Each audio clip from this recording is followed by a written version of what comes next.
What is going on, my dudes and dudettes? It's Sean here with Asnes Serpentarium. Chilling with my little super dwarf retic right now. Look at a really good weight to this girl. Happy with that, to be honest though. She's almost a year old. But anyway, today we're going to talk about ventilation, but before we get into that, I just want to quickly say thank you for spending some time with me here today. I really appreciate it. If you don't mind subscribing and smashing the notification bell to get some daily videos, that'd be epic. As I say, daily videos, and you don't want to be missing out on any of that. So let's just get straight into the old topic: ventilation. With snakes, guys, like any animal, they need air. Snakes actually, believe it or not, don't need as much air as mammals and stuff like that. I'm not quite sure why, but per kilo they don't need as much air.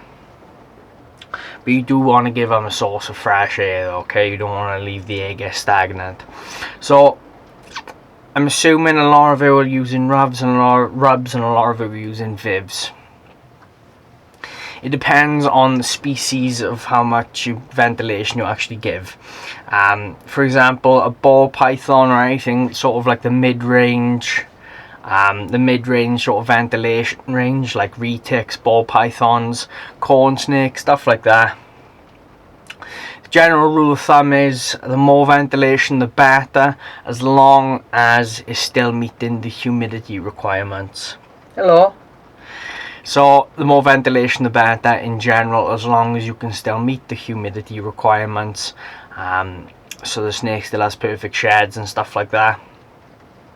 But then it'll get lots of fresh air and stuff like that, and the air won't become stagnant, and it's less likely then to cause a respiratory infection. So for a ball python or anything with a mid-range sort of ventilation requirement, snakes, anything from like 40 to 60%, I'd recommend with a vivarium, I'd go 4 vents on the back or the sides, that'd be fine. And then with a tub, I would do the circular type vents. I'll just show you what I mean. Hold on a second. See, like there. Okay, and I have got like actual vents as well in some of them. Just do a couple of holes on the front, okay? These tubs, they have vents on the top as well. Alright, so that gives the snake plenty of ventilation as well. And actually, that rack isn't actually suitable for a lot of species, I'm actually finding out now, because there is far too much ventilation for a lot of snakes. So that is actually, that top rack there is going to be my boa, rosy boa rack, because they like nice and like not too much humidity, so it's much more suitable to them, because otherwise it's impossible to keep the ventilation right. So, and that gets quite annoying then. I could chuck in a load of substrate in there, but I don't really want to be doing that because it makes a mess, and this room is hard enough to clean as it is. Just because I've got carpets down and stuff like that, and dirt to get out the carpets, it is a true nightmare. It's hammering down outside. There's nothing I can do about that background noise. I do apologise, but this is Wales, and you know, it is monsoon season. It's going to be like this for the next few months. So anyway, getting back on topic.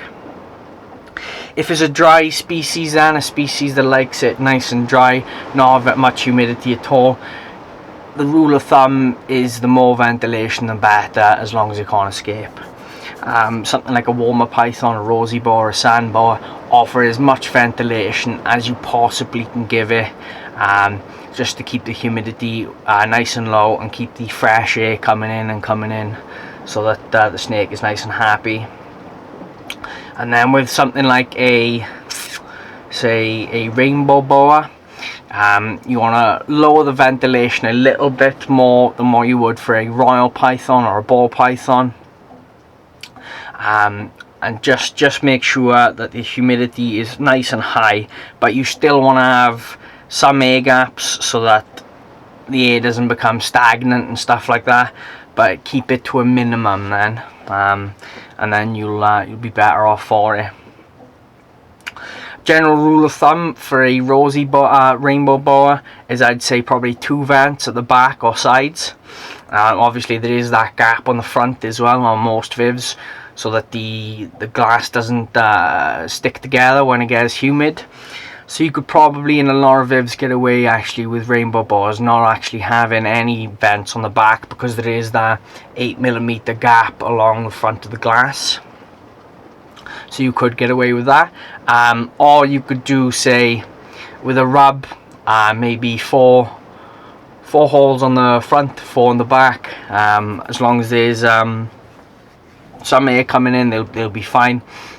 Or if you've got like a slight gap at the top because there's a rack system, then you could just not add any extra holes, and they should be okay. Just keep an eye on the humidity and the airflow there, and make sure the snake is not getting sick.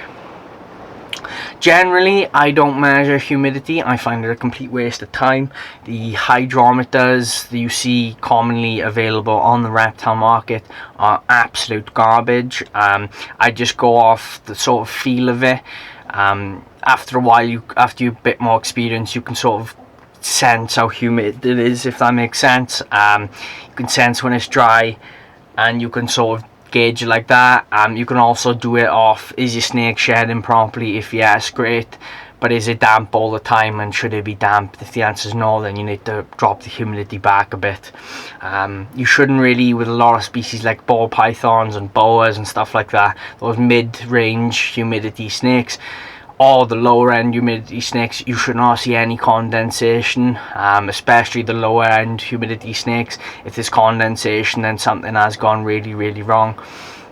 The only exception to that would be in the humid hide. It's fine to have a humid hide for the mid-range snakes, the mid-range humidity loving snakes. And if there's condensation in that, it doesn't matter, because the snake can always just move away from the humid hide if it is too humid in there, so it's not really an issue then.